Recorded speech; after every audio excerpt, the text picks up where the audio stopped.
Hi, I'm Roger and welcome back to the Farmertec channel. I've had a few people ask me lately about this Farmertec 372 if I had a first start video of it, and no, I don't. This is the first video I have of this saw actually running.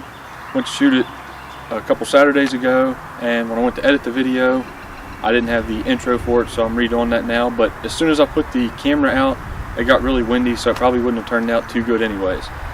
But I had a few growing pains with this saw, so that's why I haven't released a video of it running yet, but now I have the thing running pretty good. Early on, the crank seal on the clutch side failed, so I have a Husqvarna seal in there now. I have another seal to put in the flywheel side whenever I get the time to do it. I also had to add the O-ring between the bearing and the bushing. I know that Husqvarna says you don't need it, and Farmertec actually has a video themselves showing that it doesn't leak. This saw did leak without it, so I'll put one in it. Then I had another problem where at a half a tank of gas, the saw wouldn't pick up gas, so I put a Husqvarna fuel line in it, which I was going to do that anyways because the Chinese fuel lines don't seem to hold up too well. And I think that's about all the problems I've had with this saw. Oh, the carburetor is very finicky on this saw.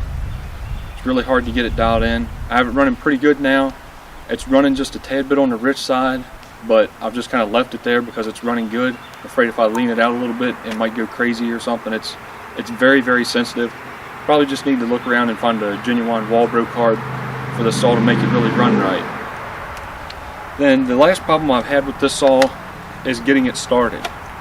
Even though it runs good, it idles good, starts fine on a warm restart, a cold start, it might take like 8 or 10 pulls to start. So I'll show you that now. Oh, and the chain brake does work on this saw. The 440 and 660, they don't. Need to look into that and see what's going on with them.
Yeah, the saw is very cold natured, but once it's up and running, runs perfectly fine. Like I say, it's fine on the warm restarts.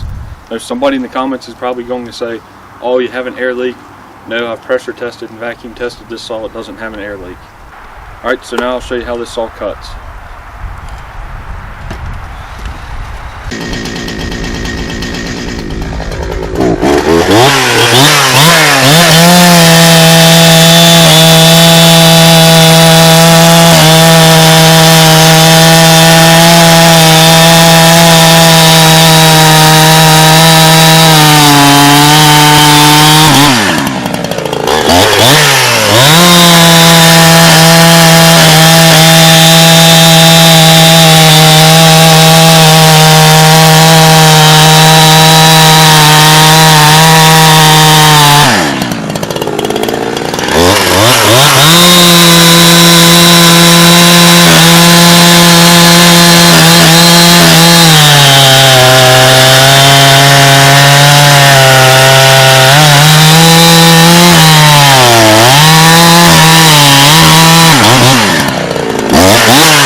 that it idles and runs fine. It's just a pain in the butt to get started. It's very cold natured, it seems like. I'm thinking a good carburetor should take care of that problem because I know there are no air leaks on the saw. Thing cuts pretty good. It's running just a hair rich. You could hear it 4-stroking in the cut. I've just left it there because the carb is so finicky on this saw, it's not funny, and I don't want to make it harder to start. I probably have about, I think, 8 or 9 tanks through this saw currently.